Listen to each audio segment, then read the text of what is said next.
ଯାତ୍ରା ଖଳନାୟକ ପ୍ରସ୍ତୁତି ଓ ପ୍ରଦର୍ଶନ। ସାମ୍ପ୍ରତିକ ସମୟରେ ଓଡ଼ିଆ ଯାତ୍ରା ଓଡ଼ିଶାରେ ବହୁଳ ଅଭିନୀତ ହେବାର କାରଣ ଦର୍ଶକୀୟ ମନୋରଞ୍ଜନର ବାସ୍ତବ ବିକଳ୍ପ ନାହିଁ। ସିନେମା ଦେଖିବାକୁ ଦର୍ଶକର ଚାହିଦା କମିଯାଇଛି। ଯାତ୍ରା ଅଭିନୟର ପ୍ରତ୍ୟକ୍ଷତା ସିନେମା ଦେଇପାରିବ ନାହିଁ ବୋଲି ଭାବି ଦର୍ଶକ ବହୁଳ ସଂଖ୍ୟାରେ ଯାତ୍ରାପ୍ରିୟ ପାଲଟି ଯାଇଛି। ନାଟକ ତା'ର ନିଜସ୍ୱ ଅଭିନୟ ଗୁଣ ଯୋଗୁଁ ସାହିତ୍ୟର ବ୍ୟାବହାରିକ କ୍ଷେତ୍ରରେ ରମଣୀୟ ମର୍ଯ୍ୟାଦା ପାଇଛି। ପୂର୍ବେ ଯାତ୍ରା ଅଭିନୟ ସୌଖିନ ଥିଲା, ଏବେ ଏହା ସମ୍ପୂର୍ଣ୍ଣ ବୃତ୍ତିଗତ ପେଶାଦାରିକ ବ୍ୟାବସାୟିକ ଉତ୍ପନ୍ନ ଶିଳ୍ପକଳା। ବେକାରୀ ସମସ୍ୟାର ଦୂରୀକରଣ ଅର୍ଥେ ସଂଖ୍ୟାଧିକ ଲୋକ ଯାତ୍ରାକୁ ନିଜର ବୃତ୍ତି ଧରିଛନ୍ତି। ଯାତ୍ରା ଅଭିନୟର ଆକର୍ଷଣ ହେଉଛି ଭିଲିଆନ୍ ବା ଖଳନାୟକ।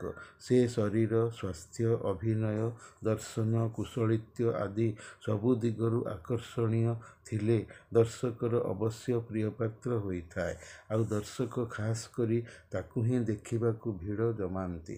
କାରଣ ସେ ଫାଇଟିଂ କରିବ, ଧର୍ଷଣ କରିବ, ମର୍ଡ଼ର କରିବ, ମର୍ଡ଼ର ହେବ, ଅଶ୍ଳୀଳ ଅଙ୍ଗଭଙ୍ଗୀ ଦେଖାଇବ, ସର୍ବୋପରି ନାଟକର କାହାଣୀଗତ ଗତିଶୀଳତାରେ ବାଧକ ସାଜି ସେଥିରେ ପରିବର୍ତ୍ତନର ସୂତ୍ରପାତକାରୀ ହେବ। ସେ ନାଟକର ବିବର୍ତ୍ତିତ ବିନ୍ଦୁ ବା ଟର୍ଣ୍ଣିଂ ପଏଣ୍ଟ। ସେଥିପାଇଁ ଯାତ୍ରା ଦଳ ଅତି ମୋଟା ଅଙ୍କର ଦରମା ଦେଇ ଦେହ, ମନ, ଶରୀର, ସ୍ୱାସ୍ଥ୍ୟ, କଣ୍ଠ ଦେଖି ଚୁକ୍ତି ଭିତ୍ତିରେ ସ୍ୱାକ୍ଷର କରାଇ ତାକୁ ଖାଦ୍ୟ ବସ୍ତ୍ର ଦେଇ ପାଳି ରଖିଥାନ୍ତି। ଏହି ସର୍ତ୍ତରେ କି ନିର୍ଦ୍ଦେଶକଙ୍କୁ ଯଥେଷ୍ଟ ସମ୍ମାନ ପ୍ରଦର୍ଶନ ସହିତ ତାଙ୍କରି ପ୍ରତ୍ୟକ୍ଷ ପରିଚାଳନାରେ ତାଙ୍କର ନିର୍ଦ୍ଦେଶ ଆଦେଶକୁ ଶିରଧାର୍ଯ୍ୟ କରି ଅଭିନୟ କରିବ, ଦର୍ଶକଙ୍କୁ ଦେଖାଇବ। ନହେଲେ ଦଳରେ ସେ ପ୍ରଭାବଶାଳୀ ବ୍ୟକ୍ତି ହୋଇ ରହିପାରିବ ନାହିଁ। ଅଭିନୟ କରିବାର ସୁଯୋଗରୁ ହେବ ବଞ୍ଚିତ। ଜଣେ ନାଟ୍ୟଗୁରୁ ଜନୈକ ଖଳନାୟକକୁ ଲକ୍ଷ୍ୟ ରଖି କହିଥିଲେ, ତୁ ଯଦି ଆମର ହେବୁ ନାହିଁ, ଆମେ ତୋତେ ଦଳରେ ରଖିବୁ ନାହିଁ। ମାଲିକ ତୋତେ କାହିଁକି ବୃଥାଟାରେ ଖୁଆଇ ପିଆଇ ପୋଷିବ? ଦଳରୁ ବାହାରି ଯା। ଏ ପ୍ରକାର ଚରମ ବାଣୀ କୌଣସି ସଚ୍ଚା ଅଭିନେତା କାନରେ ଶୁଣିପାରିବ ନାହିଁ। ଓଲଟି ସେ ଦଳର ହେବ କିଣା ଚାକର। ଅଭିନୟ ପ୍ରଦର୍ଶନ ପାଇଁ ଦଳ ତାକୁ ସାକ୍ଷାତକାର ଭିତ୍ତିରେ ଅର୍ଥ ଦ୍ୱାରା କିଣି ନେଇଛି। ଅଗତ୍ୟା ପ୍ରତିବାଦ କରିପାରିବ ନାହିଁ, ପାଟି ଫିଟାଇ ପାରିବ ନାହିଁ। ଯାତ୍ରା କଳାର ଅପମାନ ହେବ। ତେବେ ଯାତ୍ରା ଖଳନାୟକର ବିଚାର ଶାରୀରିକ ଆକୃତି ଓ ରୂପ ଦୃଷ୍ଟିରୁ, ଶିକ୍ଷା ଦୃଷ୍ଟିରୁ, ଦକ୍ଷତା ବା ସାମର୍ଥ୍ୟ ଦୃଷ୍ଟିରୁ, ରିହର୍ସାଲ ଦୃଷ୍ଟିରୁ, ବେଶ ପୋଷାକ ଦୃଷ୍ଟିରୁ, କର୍ମ କରିବା ଦୃଷ୍ଟିରୁ, ଗ୍ରହଣୀୟତା ଦୃଷ୍ଟିରୁ ଏହି ଉପରୋକ୍ତ ପର୍ଯ୍ୟାୟ ଦିଗରୁ କରାଯାଇପାରିବ। 1. ଶାରୀରିକ ଆକୃତି ଓ ରୂପ ଦୃଷ୍ଟିରୁ ଯାତ୍ରା ଖଳନାୟକ ସ୍ୱାସ୍ଥ୍ୟବାନ, ଦେହାଳୁ, ହୃଷ୍ଟପୁଷ୍ଟ ଥିବ। ସେ ଧର୍ଷଣ କରିବ, ଯୁଦ୍ଧ କରିବ, ମାଡ଼ ଦେବ, ମାଡ଼ ଖାଇବ, ହତ୍ୟା କରିବ, ହତ୍ୟା ହେବ। ଖଳ ନେତୃତ୍ୱ ନେବ। ଯେଉଁ ଯାତ୍ରା ଦଳର ନାଟ୍ୟ ଅଭିନୟ ଦେଖାଯାଇଥିଲା, ସେଥିରେ ରହିଥିବା ଯାତ୍ରା ଖଳନାୟକ ଦୁଇଜଣ ଥିଲେ। ଦୁହେଁ ବର୍ଣ୍ଣ ଦୃଷ୍ଟିରୁ ଗୋରା, ସ୍ୱାସ୍ଥ୍ୟବାନ, ବଳିଷ୍ଠ ତଥା ହୃଷ୍ଟପୁଷ୍ଟ। ମୁହଁରେ କଳା ପଚମଚ ଦାଢ଼ି, ବେକ ଭର୍ତ୍ତି ଘଞ୍ଚ କଳା କେଶ, ଜଙ୍ଘ ପେଣ୍ଡା, ମୋଟା, କଠିନ, ଗହିରିଆ ଆଖି, ଫାଲୁଆ ଧାରୁଆ ମୁହଁ, କାନ ଫୋଡ଼ାଯାଇ ଚିପା ରିଙ୍ଗ, ହାତ କଚଟିରେ ରୂପାର ଭାରି ନୂଆ ବ୍ରେସଲେଟ୍। ମୋଟାମୋଟି ଦେଖିବାକୁ ଭଲ। ଭିଲିଆନ୍ ହେବାର ଯଥାର୍ଥ ଚେହେରା। 2. ଶିକ୍ଷା ଦୃଷ୍ଟିରୁ ଦେଖିଲେ ଅଭିନୟିକ ଶିକ୍ଷାକୁ ମୂଳତଃ ପ୍ରାଧାନ୍ୟ ଦିଆଯିବ। ତଥାପି ଦୁହେଁ ଗ୍ରାଜୁଏଟ୍, ବି.ଏ. ପାସ୍ କରିଛନ୍ତି। ହେଲେ ଅଭିନୟିକ ଶିକ୍ଷା ଶିଖୁଛନ୍ତି ନାଟ୍ୟଗୁରୁଙ୍କ ଠାରୁ। ଦୁହେଁ ପୂର୍ବରୁ କେବେ ଡ୍ରାମାରେ ପାର୍ଟ କରି ନ ଥିବାର ସମ୍ବାଦ ଦର୍ଶକଙ୍କୁ ମିଳିଛି ଡ୍ରାମା ସାର୍ଙ୍କ ଠାରୁ। ଅଭିନୟ କ୍ଷେତ୍ରରେ ନବ ପ୍ରତିଭା, ଶିକ୍ଷିତ ବେକାର ଯୁବକ ଥିବାରୁ ଯାତ୍ରାରେ ପଶିଛନ୍ତି। ତୃତୀୟତଃ ଦକ୍ଷତା ବା ସାମର୍ଥ୍ୟ ଦୃଷ୍ଟିରୁ ଦୁହିଁଙ୍କ ଠାରେ ଅଭିନୟ ପ୍ରତି ଆଗ୍ରହ, ଆନୁଗତ୍ୟ, ଉତ୍ସର୍ଗୀକୃତ ମନୋଭାବ ଅଛି। ଅଭିଜ୍ଞତା ନଥିବାରୁ ଅଭିନୟିକ ଶିକ୍ଷାକୁ ଆୟତ୍ତ କରିବା କଷ୍ଟକର ହେଉଅଛି। ଦକ୍ଷତା ବୃଦ୍ଧି ପାଇଁ ସାଧନା, ନିଷ୍ଠା ଆସିବା ସକାଶେ ଗାଳି, ମାଡ଼, କାନ ମଡ଼ା, କାନ ଧରି ଉଠ୍ ବସ୍ ହେବା, କାନ୍ଥ ଚୌକି, ଆଣ୍ଠୁ ବସା ଇତ୍ୟାଦି ଶାସ୍ତି ଭୋଗୁଛନ୍ତି ଚୁକ୍ତିବଦ୍ଧ ଥିବାରୁ। ଓସ୍ତାଦ ତାଙ୍କୁ କହିଛନ୍ତି, ଛାଟ ନ ବାଜିଲେ ପାଠ ଆସିବ ନାହିଁ। ବିନା ମାଡ଼ରେ ବିଦ୍ୟା ନାହିଁ। ସରସ୍ୱତୀ କଣ୍ଠାବରଣ ହେବେ ନାହିଁ। ମାତ୍ର 3ଟି ବର୍ଷର ଯାତ୍ରା ନାଟୁଆ ଅଭିନୟ ପାଇଁ ନାଟ୍ୟ ଓସ୍ତାଦ, ନୃତ୍ୟ ପାଇଁ ନାଚ ମାଷ୍ଟରଙ୍କ ଠାରୁ ବେତ ପ୍ରହାର ଖାଆନ୍ତି, ସହିବାକୁ ବାଧ୍ୟ ହୁଅନ୍ତି। କାରଣ ଦରମା ଆକର୍ଷଣୀୟ ନେଉଛନ୍ତି। ଯାତ୍ରା ଖଳନାୟକ ପ୍ରଥମ ଶ୍ରେଣୀର କଳାକାର। ଚତୁର୍ଥତଃ ଅଭ୍ୟାସ ବା ରିହର୍ସାଲ ଦୃଷ୍ଟିରୁ ସକାଳ ବେଳା ଏବଂ ସନ୍ଧ୍ୟା ବେଳା ହୋଇ ଦିନକୁ 2 ଥର ଅଭ୍ୟାସ ଅଭିନୟ ହୁଏ।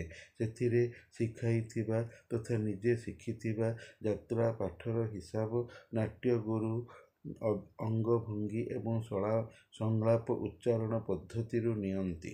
ଦୁହିଁଙ୍କର ପାଠ ଦେବାର ବେଳ ହେଲା ଗରମ ଦିନର ଅପ୍ରେଲ ମାସ। ଖୋଲା ଦେହରେ ଚିପା ଓ ଚିକ୍ ଚିକ୍ କରୁଥିବା ପଲିଷ୍ଟରର ଷ୍ଟ୍ରେଚ୍ କନାର ଫୁଲ୍ ସ୍ଲାକ୍ସ ପେଣ୍ଟ। ଜଣେ କିନ୍ତୁ ହାଫ୍ ପେଣ୍ଟ ପିନ୍ଧିଥାଏ। ଗତ ରାତିର ବେଶ ମୁଖମଣ୍ଡଳରେ କିଛି କିଛି ଅଛି। ଆଖିରେ କଳା ଇଷତ୍ ରଙ୍ଗ ପାଉଡ଼ର ବୋଳ ଅଛି। ରାତିରେ ବି ପୁଣି ପେଣ୍ଟିଂ ହେବେ। କେତେ ଆଉ ସଫା କରିବେ? ତେଣୁ ଲାଗିଛି। ଓସ୍ତାଦ ବେତ ଧରିଥାନ୍ତି।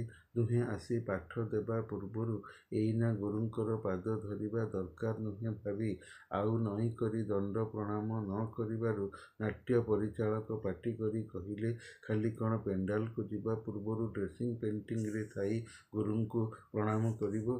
ଏବେ ବି କର। କହିବାରୁ ଦେହ ବଙ୍କେଇ ପିଚା ଦେଖେଇ ଓସ୍ତାଦଙ୍କ ପାଦ ଧରି ମୁଣ୍ଡିଆ ମାରିଲେ। 2 ଭିଲିଆନ୍ ନାଟ୍ୟଗୁରୁଙ୍କଠାରୁ ବଳୁଆ ଓ ଦେହାଳୁ। ଗୁରୁ କିନ୍ତୁ ନହନହକା, ପତରବଙ୍କା, ଡେଙ୍ଗା ସରସର, କାଳିଆ କୁତ୍ସିତ କଦାକାର, ବିଡ଼ିପିଆ ଚେହେରା। ଏମାନେ କିନ୍ତୁ ଗେଟେଇ ମାଦଳ। ତଥାପି ଗୁରୁର୍ବ୍ରହ୍ମା ପରା। ଗୁରୁଙ୍କୁ ନ ମଣିବ ନର। ଗୁରୁ ହିଁ ସାକ୍ଷାତ୍ ଈଶ୍ୱର କଥାକୁ ମନେ ପକାଇ ନିଜେ ମାଡ଼, ଗାଳି, କାନମଡ଼ା ଖାଉଥିଲେ ବି ଗୁରୁଙ୍କ ଉପରକୁ ହାତ ଉଠାଉ ନ ଥିଲେ। ଯାତ୍ରା ଅଭିନୟ ଗୁରୁ ଶିଷ୍ୟର ପବିତ୍ର ପରମ୍ପରା ପର୍ଯ୍ୟବସିତ। ଯେହେତୁ ଶିଖିବା ଶିଖାଇବା କାର୍ଯ୍ୟପନ୍ଥା ଅଛି। ପ୍ରତି ଆକ୍ରମଣ କଲେ ଦଳରୁ ବହିଷ୍କୃତ ହୋଇଯିବେ। ମାମଲା ଦରଜ ହେବ। ବିଦ୍ୟା ଦଦାତି ବିନୟମ୍ର ଧାରକ ଯେତକ ଯାତ୍ରା କଳାକାର, ଦୁହେଁ ସେଥିରୁ ବାଦ୍ ଯିବେ ନାହିଁ। ଅଭିନେତା ହେବାର ଇଚ୍ଛାକୃତ ଆଗମନ ହେତୁ 2 ଭିଲିଆନ୍ ମଧ୍ୟରୁ ଜଣେ ମୁଖ୍ୟ, ଜଣେ ଗୌଣ। ଅନୁଗତ ମାଲିକ ଭିଲିଆନ୍ର ନିମକ ସଚ୍ଚା ନୌକର ଭୂମିକାରେ ଅବତୀର୍ଣ୍ଣ ଅଛନ୍ତି। ନାୟିକା ଅପହରଣ ଓ ରେପ୍ ସିନ୍ ଦର୍ଶନର ଅଭ୍ୟାସ ଚାଲିଥିବା ବେଳେ 'ଟୁ ଇୟର୍ ଇଜ୍ ହ୍ୟୁମାନ୍' ରୀତିରେ ଭୁଲ୍ ହୋଇଯିବାରୁ ଗାଣ୍ଡିରେ ଛାଟ ବାଜିଲା। ପୁଣି କାନ ଧରି 10 ଥର ଉଠ୍ ବସ୍ ହେବାକୁ ଉପସ୍ଥିତ ପିଲା ଓ ବଡ଼ ମଣିଷ ରିହର୍ସାଲ ଆଖଡ଼ାଶାଳରେ ଦେଖୁଥାନ୍ତି। ପିଲାଏ ହସି ପକାଇ କହୁଥାନ୍ତି, ଆମକୁ ଯେମିତି ସାର୍ କରାନ୍ତି, ଏଠି ବି ଠିକ୍ ସେମିତି ହେଉଛି। ଆମେ ଛୋଟ ପିଲା, ଏମାନେ ବଡ଼ ଓ ବୁଢ଼ା ପିଲା। ଫୁଲ୍ ସ୍ଲାକ୍ସ ପେଣ୍ଟ ପିନ୍ଧା ସାନ ଚାମଚା ଭିଲିଆନ୍। ମାଲିକ ବଡ଼ ଭିଲିଆନ୍ର ଯୌନ କାମ ପାଇଁ ଓ ପରିତୃପ୍ତି ନିମିତ୍ତ ଉଦ୍ଦିଷ୍ଟ ମଲ୍ଲୀ ନାମ୍ନୀ ଯୁବତୀକୁ ଯୌନ ଉଦଗ୍ରତାରେ ଅସ୍ତବ୍ୟସ୍ତ ହୋଇ ତାକୁ ଆଣିବାକୁ ଯାଇ ମାଲିକକୁ ଦେବାର କଥା ଥିଲା। ହେଲେ ନ ଦେଇ ନିଜେ ରେପ୍ କରି ଦେଇଥିବାରୁ ମାଲିକ ବଡ଼ ଭିଲିଆନ୍ ସାନ ଚାମଚା ଭିଲିଆନ୍କୁ ନାନା ପ୍ରକାର ଶାସ୍ତି ଦେବା ଭିତରେ ଗୋଟିଏ ଦୃଶ୍ୟ ଅଛି। ମାଲିକର ଲୋକମାନେ ଚାମଚା ସାନ ଧପ୍ପାବାଜ ବିଶ୍ୱାସଘାତକ ଖଳନାୟକକୁ ମାଡ଼ ଗୋଇଠା ଦେଇ ତାକୁ ତଳେ ଚିତ୍ କରି ଉପର ମୁହାଁ ଶୁଆଇ ତାର ମଳଦ୍ୱାରରେ ରୁଲ୍ ବାଡ଼ି ଗେଞ୍ଜିବେ। ଆଉ ସେ ଯନ୍ତ୍ରଣାର ଜ୍ୱାଳାରେ ପାଟି କରିବ। ଏଇ ଅନୁକ୍ରମ ଆସିବାରୁ ଫୁଲ୍ ସ୍ଲାକ୍ସ ପେଣ୍ଟ ପିନ୍ଧା ସାନ ଭିଲିଆନ୍ ଜୋତା ମୋଜା ପାଦ ଗୋଡ଼ ଦୁଇଟାକୁ ମାଡ଼ ଖାଇ ଟେକିଲା ତାର ଗାଣ୍ଡିରେ। ରୁଲ୍ ବାଡ଼ି ଗେଞ୍ଜା ହେବା ପୂର୍ବରୁ ସେ ପାଟି କରି କହିଲା, ସାର୍ କୁହନ୍ତୁ, ଧୀରେ ଗେଞ୍ଜିବେ, କାଟିବ, ହଗି ବି ଦେଇପାରେ, ମାଡ଼ ଖାଇ ଆଗରୁ ମୁତି ବି ସାରିଛି। ହଗ୍ ମୁତୁ କାଟୁ, ଧୀରେ ଗେଞ୍ଜିବେ ଆଉ କ'ଣ ଜୋର ଗେଞ୍ଜିବେ? ଏତେ ଯଦି ବାଧି ଯାଉଛି ତାହେଲେ ରୋଲ୍ କାହିଁ କରୁଛୁ? ଅଭିନୟ ଛାଡ଼ି ପଳା। ଶଳା କହୁଛି କାଟୁଛି। ଯାତ୍ରା ଅଭିନୟରେ ଲାଜ ଅପମାନ କଷ୍ଟ ଭୋଗିବା ନଥାଏ। ଭୋଗିଲେ, ଶିଖିଲେ, କରିଲେ, ଦେଖାଇଲେ ଯାଇ ତୁ ଶ୍ରେଷ୍ଠ ଭିଲିଆନ୍ ପୁରସ୍କାର ପାଇ ଦର୍ଶକୀୟ ପ୍ରିୟପାତ୍ର ହେବୁ। ତୋ ଦରମା ବଢ଼ିବ। ଭଲ ନାଟ କରୁଛୁ ବୋଲି ନାମୀ ଦାମୀ କଳାକାରରେ ତୋ ନାଁ ବାହାରିବ, ଲେଖା ହେବ। ଏବେ ପରା ମଣବେଳ, ଟ୍ରେଣ୍ଡ ଅଫ୍ ସମୟ। ରାତିରେ ଭୁଲ୍ କଲେ ଦର୍ଶକ ସାମ୍ନାରେ ବେତ ମାଡ଼ରେ ତୋ ଗାଣ୍ଡି ପାଚିବ, ଜାଣିଥା। ସତର୍କ ହୋଇ ରୋଲ୍ କର। ନହେଲେ ତୋ ଅଭିନେତା ହେବାର ସ୍ୱପ୍ନ ସାକାର ହେବ ନାହିଁ। ତୋ ଭଳି କେତେ କେତେ ଅଭିନେତାଙ୍କର ଝାଙ୍କ ଛଡ଼ାଇ ଦେଇଛି, ଗାଳି ମାଡ଼ ଦେଇ ମୁତେଇଛି, ହଗେଇଛି। ତୁ ଅବା କୋଉ ଛାର? କାଲିକା ଯୋଗୀ ଏଡ଼େ ବେଗି ତୋ ମୁଣ୍ଡରେ ଜଟା ହୋଇଯିବ? ଅଭିନୟ ସହଜ କଥା ନୁହେଁ। କେତେ ଧୈର୍ଯ୍ୟ, କେତେ କଷ୍ଟ, କେତେ ସାଧନା, ପୁଣି କେତେ ଅପମାନ ଓ ଯାତନା। ଯିଏ ସହିଛି ସିଏ ଜିତିଛି। ତୁ ସହିବୁନି, ସହିବାକୁ ବାଧ୍ୟ ହେବୁ। ପଞ୍ଚମତଃ, କର୍ମ କରିବା ଦୃଷ୍ଟିରୁ ଯାତ୍ରା ନାଟକର ମଉଡ଼ମଣି ଶିରଭୂଷଣ ସଂଖ୍ୟାଧିକ। ଦର୍ଶକଙ୍କ ପ୍ରିୟପାତ୍ର ଯାତ୍ରା ଖଳନାୟକ ଶିଖିଥିବା ଅଭିନୟିକ କର୍ମକୁ ରାତିରେ ସଫଳ ଭାବରେ ମଞ୍ଚ ଉପରେ ନିପୁଣ ପ୍ରଦର୍ଶିତ କରିପାରିଲେ ଯାଇ ତାର ଉଭୟ ଅଭ୍ୟାସିତ କର୍ମ ଏବଂ ଚାକିରି କରୁଥିବା କର୍ମ ଦର୍ଶକ ଗୃହୀତ ହେଲେ ଯାଇ ଯାତ୍ରା ଖଳନାୟକ କର୍ମ ଠିକ୍ ଅଛି କୁହାଯିବ। ସେ ନିଜେ କହିଲେ କିଛି ହେବ ନାହିଁ। ଖଳ ବୁଦ୍ଧିରୁ ଖଳ କାମ ଯାତ୍ରା ଖଳନାୟକର କାମ। ଆଉ ତାର କାମ ଭୂମିକା ଦୃଶ୍ୟକୁ ନେଇ ତାର ପରିହିତ ବେଶ ଓ ପୋଷାକ ନାଟ୍ୟ ରୂପାୟନ ସଂସ୍ଥା ଯୋଗାଏ ଆଉ ଖଳନାୟକ ବାଧ୍ୟ ପିନ୍ଧେ। ବଶ୍ୟ ହୋଇ ଅଧୀନ ରହି ବେଶ ସଜ୍ଜିତ ହୋଇଥାଏ। ଷଷ୍ଠତଃ ଆସେ ବେଶ ଓ ପୋଷାକ ଦୃଷ୍ଟିରୁ ଖଳନାୟକର ଅବସ୍ଥିତି ବା ଗେଟ୍ଅପ୍, ଯାହାକି ଭୂମିକା ଅନୁଯାୟୀ ଥାଏ। ପୂର୍ବ କାଳ ଭଳି ଏବେ ପୂର୍ବର ଚତୁର୍ମୁଖୀ ମୁକ୍ତାକାଶୀ ରଙ୍ଗମଞ୍ଚରେ କାଁ ଭାଁ କୋଉଠି କେମିତି ଟିକେଟ୍ ସେଲ୍ର ମଞ୍ଚ ଚାରିକଡ଼େ ମୋଟା କନା ଘେରେଇ ଯାତ୍ରା ଅଭିନୟ ଅନୁଷ୍ଠିତ ହେଉଛି। ପୁଣି ଐତିହାସିକ ନାଟକ ବି ମଞ୍ଚସ୍ଥ ହୋଇ ଯାତ୍ରା ପ୍ରଥାର ପ୍ରାଚୀନ ଧାରା ଏବର ଲୋକମାନେ ଦେଖିବେ ବୋଲି ଦଳ ଅନୁଷ୍ଠିତ କରାଉଅଛି। ମୋଗଲ ସମ୍ରାଟ ସୁଲତାନ ଜାହାଁପନା ଗୋଲାପୀ ସାଟିନ୍ ରେଶମୀ କନାର ଚିପା ଚୁଡ଼ିଦାର ପାଇଜାମା, ପାଦରେ ନାଲି ମୋଜା ସହିତ ଚିକ୍ ଚିକ୍ ଜରିଦିଆ ନାଗରା ଜୋତା ପିନ୍ଧା, ଦେହରେ ଜରିର ଚିକ୍ ଚିକ୍ ସେରୱାନୀ, ହାତ ଆଙ୍ଗୁଠିରେ ମୁଦି, ବେକରେ ମାଳିହାର, ମୁହଁରେ ରଙ୍ଗ ପାଉଡର, ଜିଙ୍କ୍ ଗୁଣ୍ଡ, ଆଖିରେ କଳା, ଉପର ଓ ତଳ ପତା ତଳେ ଇଷତ୍ ଲାଲି ରଙ୍ଗର ପ୍ରଲେପ ବଳ ଦେଇ ପ୍ରକୃତ ମଞ୍ଚରେ ଅଭିନୟ ଦେଖାଇବା ପାଇଁ ବେଶଘରୁ ବାହାରିବା ପୂର୍ବରୁ ମଞ୍ଚକୁ ଯିବା ପଥରେ ଉଜ୍ଜ୍ୱଳ ଲାଇଟ୍ ପଡ଼ିବାରୁ ସୁଲତାନ ସିଧା ମଞ୍ଚକୁ ଅନେଇ ଚାଲି ଆସି ନାଟ୍ୟଗୁରୁ ଓସ୍ତାଦଙ୍କ ପାଖରେ ନଇଁ ପଡ଼ି ଦେହ ବଙ୍କାଇ ଡାଇରେକ୍ଟରଙ୍କ ପାଦ ଧରି ମୁଣ୍ଡିଆ ମାରି ନିଜର ଆନୁଗତ୍ୟ ନାଟ୍ୟକଳା ପ୍ରତି ବଶଂବଦତାର ପ୍ରଦର୍ଶନ ଦର୍ଶକଙ୍କୁ ଦେଖାଇ ମଞ୍ଚକୁ ଗଲେ ଯାଇ ନର୍ତ୍ତକୀଙ୍କ ସମୂହ ନାଚ ସିଂହାସନରେ ବସି ଦେଖୁଥିବା, ସୁରାପାନ କରୁଥିବା ଜାହାଁପନାଙ୍କର ସେନାପତି ଯିଏକି ଖଳନାୟକ, ସେ ବି ଦେହକୁ ଜଡ଼ାଇ ରଖୁଥିବା ଗେଞ୍ଜି କନାର ଚିପା ଫିତାଲଗା ପାଇଜାମା ଓ ତାର ଉପରେ କଳା ସାଟିନ୍ ରେଶମୀ ଚିକ୍ ଚିକ୍ କନାର ଫୁଲ୍ ଚଡ଼ି ପିନ୍ଧିଥାନ୍ତେ, ଯାହାକି ରବର ଇଲାଷ୍ଟିକ୍ ଦ୍ୱାରା ଅଣ୍ଟା ଜଙ୍ଘକୁ ଚିପି କାମୁଡ଼ି ଧରିଥାଏ। ବୋଧେ ଯୌନାଙ୍ଗ ନ ଦିଶିବା ଓ ଦେହକୁ ସୁନ୍ଦର କରାଇବାର ପରିଧାନ ଫୁଲ୍ ଚିପା ହାତବାଲା ବିନା ବୋତାମର କଲର୍ ଦିଆ ମୁଣ୍ଡ ଉପର ଉଠା ଜରିର ଚିକ୍ ଚିକ୍ ସବୁଜ ରଙ୍ଗର ସାର୍ଟ ବା କୁର୍ତ୍ତା, ବେକ ଭର୍ତ୍ତି ଘଞ୍ଚ କଳା ହେପି ବାଳ, ମୁହଁରେ ଜିଙ୍କ୍ ପାଉଡର ରଙ୍ଗ ବୋଳ, ଆଖିର ଉପର ତଳ ଦୁଇ ପତାରେ ନାଲି ରଙ୍ଗ କଜ୍ଜଳ ସହିତ ବେଶ ଥାଏ। ଲାଇଟ୍ ପଡ଼ି ମୁହଁ ଚିକ୍ ଚିକ୍ କରୁଥାଏ। ରିହର୍ସାଲ ବେଳର ଶରୀର ସୌନ୍ଦର୍ଯ୍ୟଠାରୁ ଏହି ଅଭିନୟ ବେଶ ପୋଷାକ ପିନ୍ଧା ଅଭିନେତାର ପ୍ରକୃତ ଶରୀର ବାସ୍ତବିକ ଅତି ଚମତ୍କାର ତଥା ସୁନ୍ଦର ଦିଶୁଥାଏ। ଭିଲିଆନ ପାଇଁ ବୋଧେ ସେନାପତି ବି ଲାଲି ରଙ୍ଗର ମୋଜା ସାଙ୍ଗକୁ ଫିତା ଦିଆ କଳା ବୁଟ ପିନ୍ଧିଥାଏ। ଲାଇଟ୍ ପଡ଼ି ମୁହଁ ଚିକ୍ ଚିକ୍ ଦେଖାଯିବା ସହିତ ଝଲସି ଉଠୁଥାଏ। ଓସ୍ତାଦଙ୍କୁ ନଇଁ ପଡ଼ି ପାଦ ଧରି ଓଳଗି ହେଲା। ଦର୍ଶକ କହୁଥାନ୍ତି, ପଠାଣ ରଜା ଓ ତାଙ୍କ ସେନାପତି ଦୁହେଁ ସୁନ୍ଦର ଓ ଚପାକସିଆ ଅଛନ୍ତି, ବେଶ ପୋଷାକ ପିନ୍ଧିଛନ୍ତି। ତେବେ ଅଭିନୟ କେମିତି କରୁଛନ୍ତି ଦେଖିବା। ଓସ୍ତାଦ ବେତ ଦେଖାଇ କହିଲେ, ଯା ଯାଇ ପଛରେ ଠିଆ ହୁଅ। ଏଇନା ଯାଆନା, ନାଚ ଚାଲିଛି। ଦେଖଣାହାରୀଙ୍କ ସହିତ କଥା ହେଲେ ମାଡ଼ ଖାଇବୁ ଜାଣିଥା। କିଛି ନ କହି ଚୁପ୍ ରହିଲା। ପ୍ରତିବାଦ କଲେ, ସାର୍ ବେଶି ରାଗନ୍ତି, ସେଇ ଡର ମନରେ ଅଛି। ଆସିବୁଟି ତ କାନ ମୋ ପାଖକୁ ଆଣେ। ସେନାପତି ନଇଁ ପଡ଼ିବାରୁ ତାର ଗାଣ୍ଡିରେ ଜଣେ ଲୋକ ହାତ ମାରି ଧକ୍କା ଦେଇ ଚାଲିଯିବାରୁ ସେନାପତିର ଦେହ ଦୋହଲିଗଲା ଭିଡ଼ ଦର୍ଶକ ମଝିରେ। ଓସ୍ତାଦ ସେନାପତି ରୂପୀ ଅଭିନେତାର ପିଠିରେ ହାତ ବେଢ଼ାଇ ନୁଆଇଁ ଧରି ଧୀରେ କିନା କ'ଣ କହିଲେ। ସେ କହିଲା, ହଁ ସାର୍, ଠିକ୍ ସମୟ ଆସିଲେ ଆପେ ଉଠିଯିବ। ଓସ୍ତାଦ ତାର ଯୌନାଙ୍ଗକୁ ଅନାଉଥାନ୍ତି। ସେନାପତି ବି ଟିକେ ସେଠି ହାତ ମାରି ଦେଉଥାଏ। ଦର୍ଶକ ଏହା ବୁଝିଲେ କି ବୋଧେ ମାଷ୍ଟ୍ରେ କହୁଛି ତ ସୁନାଟା ଠିଆ କରା, ଧର୍ଷଣ କରିବ ନା। ଅନ୍ୟମାନେ ହସୁଥାନ୍ତି। ସେପଟେ ମଞ୍ଚରେ ସୁରା ସାକିର ନୃତ୍ୟ ଭରପୁର ଚାଲିଥାଏ। ଓସ୍ତାଦ ବେତରେ ଇସାରା ଦେଲେ, ଏବେ ତୁ ଚାଲ। ସେଠୁ ବାବୁରି ହିପି ବାଳ ହଲାଇ ହଲାଇ ପାଦ ଦ୍ୱୟକୁ ଏଭଳି ପକାଉଥାଏ ଯେ ଯେପରି ପବନରେ ତରଙ୍ଗ ସୃଜି ଚାଲୁଛି। ମଞ୍ଚରେ ପହଞ୍ଚି ଖଣ୍ଡାରେ ସୁଲତାନଙ୍କର ମୁକୁଟ ଟେକି ତଳେ ପକାଇ ଦେଲା। ବେକରେ ଖଣ୍ଡା ଲଗାଇ, ଜାହାଁପନା अब आप मेरे कब्जे में, आपका खिलाफत का दौर खत्म हो गया।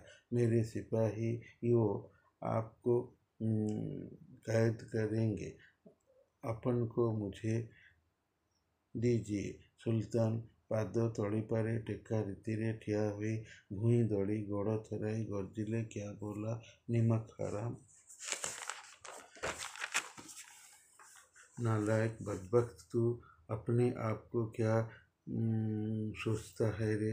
सेनापति भी पाद गोड़ थराई कहले, मैं अपने आप को तेरा आका, मालिक, अब तू मेरा नौकर कही गोइठା ମାରି ତଳେ କଚାଡ଼ି ପକାଇ ଲୋକଙ୍କ ଦ୍ୱାରା ଦେହରୁ ଜବରଦସ୍ତି ଚପକନ ଉତାରି ହାତ ଗୋଡ଼ରେ ବେଢ଼ି ପକାଇ ଛଡ଼ିରେ ପେଟ, ପିଠି, ଜଙ୍ଘ ପିଚାରେ ପ୍ରହାରୀ ଚାଲିଲା ପରେ ଦାଢ଼ି ଟାଣି ମୁଣ୍ଡ ବାଳ ଝିଙ୍କି ଲାଇଟ୍ରେ ସୁଲତାନଙ୍କର ଝାଳୁଆ କାନ୍ଦୁରା ଅସହାୟ ମୁହଁକୁ ବୁଲାଇ ବୁଲାଇ ମଞ୍ଚ ସାରା ଦର୍ଶକଙ୍କୁ ଦେଖାଇଲା। ତାପରେ ତଳେ ପକାଇ ପେଟ ଉପରେ ବସି ଛୁରୀରେ ଆଖି ତାଡ଼ି ଅନ୍ଧ କରିଦେଲା। ଆଖି ଉପରେ ପ୍ଲାଷ୍ଟର ଚପାଇ ଦେଲା। ସୁଲତାନ ହାତ ଗୋଡ଼ ଛାଟି ଚିତ୍କାରି, मुझे अंधा किया, तू भी एक दिन अंधा हो जाएगा। ସେନାପତି ଅଧିକ ରାଗିଯାଇ ତାର ଲୋକଙ୍କୁ କହିଲା, उसका पाँव उठाके साला का गांड में छड़ी भरो। ଗେଞ୍ଜ। ଲୋକେ ସୁଲତାନଙ୍କ ଜଙ୍ଘ ଗୋଡ଼ ଟେକି ତାଙ୍କ ମଳଦ୍ୱାରରେ ବାଡ଼ି ପୁରାଇବାର ଭଙ୍ଗୀ ଦେଲେ। ସୁଲତାନ ଅଧିକ ଜୋରରେ ଚିତ୍କାର ଛାଡ଼ୁଥାନ୍ତି। ବଳିଷ୍ଠ ମାଂସାଳ ଜାନୁ ଚିପା ଚୁଡ଼ିଦାରରେ ଥାଇ ଆକର୍ଷକ ଦିଶୁଥାଏ। ବୈଶାଖ ଗ୍ରୀଷ୍ମ ଋତୁର ଏ ପ୍ରକାର ଉତ୍ତପ୍ତ ଅଭିନୟ ଦର୍ଶକ ବର୍ଗଙ୍କୁ ଗ୍ଲାମରର ଦୁନିଆକୁ ନେଇଯାଇଥିଲା। କିଛି ଲୋକ ଆମୋଦ ପାଇଁ, କିଛି ଲୋକ ପଇସା ପାଇଁ ରାତି ଜଗି ମାଷ୍ଟର ମଣ ହୋଇ ଲଜ୍ଜାଜନକ ଅତି ବାସ୍ତବିକ ଅଭିନୟ ଦେଖାଇ ଦଳକୁ ପୁରସ୍କୃତ କରାଇଥିଲା ଅର୍ଥରାଶି ଦ୍ୱାରା। ହେଲେ ନାଟ୍ୟ କୁଶୀଲବ ନାଟ୍ୟକଳାର ସର୍ବେକ୍ଷଣ ସ୍ତରରେ ରହିଯାଇଥିଲେ କଥା ଅଛି, ଅନ୍ୟ ପ୍ରତି ଅତ୍ୟାଚାର କଲେ ତାହା ନିଜ ଉପରକୁ ହିଁ ଲେଉଟି ଆସେ। ଭଗବାନ ଭାରି ପ୍ରତିଶୋଧୀ।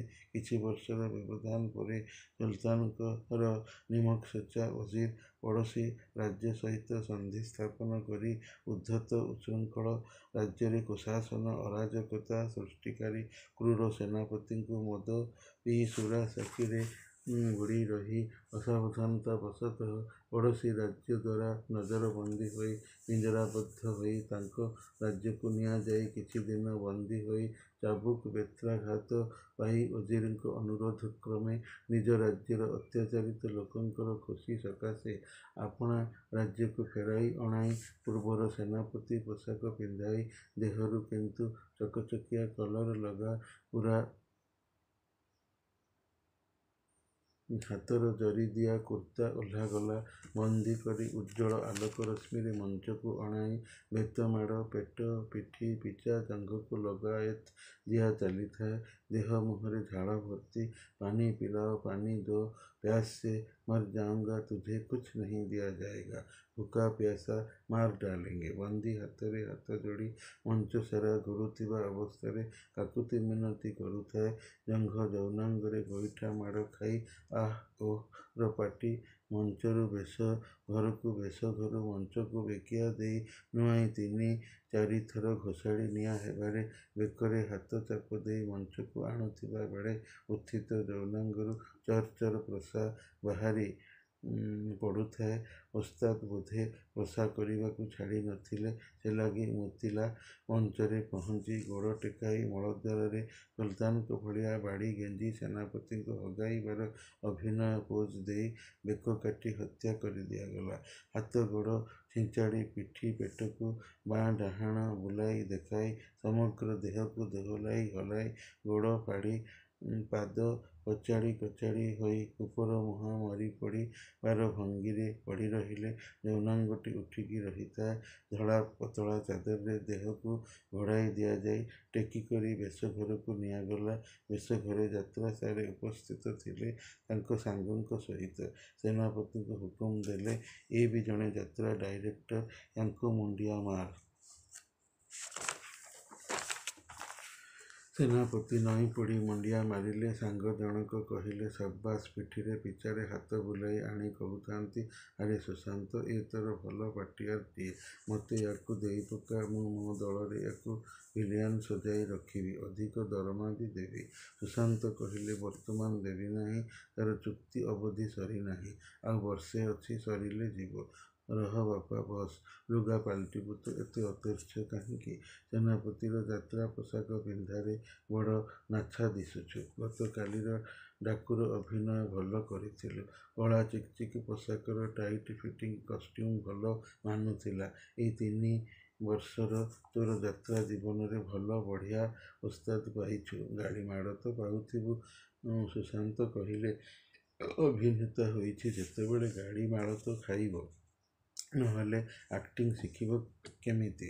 ଭୁଲ କଲେ ଦଣ୍ଡ ପାଇବ। ଖୋରାକ ପୋଷାକ ବଇନା ଆଡ଼ଭାନ୍ସ ନେଇ କ'ଣ ତୁଚ୍ଛାଟାରେ ହେଣ୍ଡି ମାରିବ ଏଠି? ଯା ଯା, ଯାତ୍ରା ପୋଷାକ ଓହ୍ଲା କହି ଦେହ ଝାଡ଼ି ଆଉଁସି ପଠାଇ ଦେଲେ। ଭିତର ଘରକୁ ଚାଲିଯାଇ ଗରମ ରାତିର ଉତ୍ତେଜନାପୂର୍ଣ୍ଣ ଯୌନ ଉଦ୍ରେକ ଦୃଶ୍ୟ, ଅଭିନୟର ଧରିତ୍ରୀ ଅପେରାର ଦ୍ୱିତୀୟ ଖଳନାୟକ ଅଭିନୟର ସର୍ବେକ୍ଷଣ, କଳାକାରର ଦର୍ଶକୀୟ ପର୍ଯ୍ୟାଲୋଚନା ପ୍ରଶଂସା ସାଉଁଟିଥିଲେ ବି ଦେହର ଅନ୍ତର ବ୍ୟଥାକୁ କିନ୍ତୁ ନିଜେ ହିଁ ବୁଝିବାକୁ ପଡ଼ିବ। ଅର୍ଥ ଉପାର୍ଜନର ଏ ନିଆରା ଅନୁଭବର ସାଧନା ପୀଡ଼ାଦାୟକ। କେବଳ ଦର୍ଶକୀୟ ଉତ୍ସର୍ଗୀକୃତ ହେବା ପାଇଁ ନିରୂପିତ ହୋଇ ଯାହା ଅବଶିଷ୍ଟ ଥିଲା।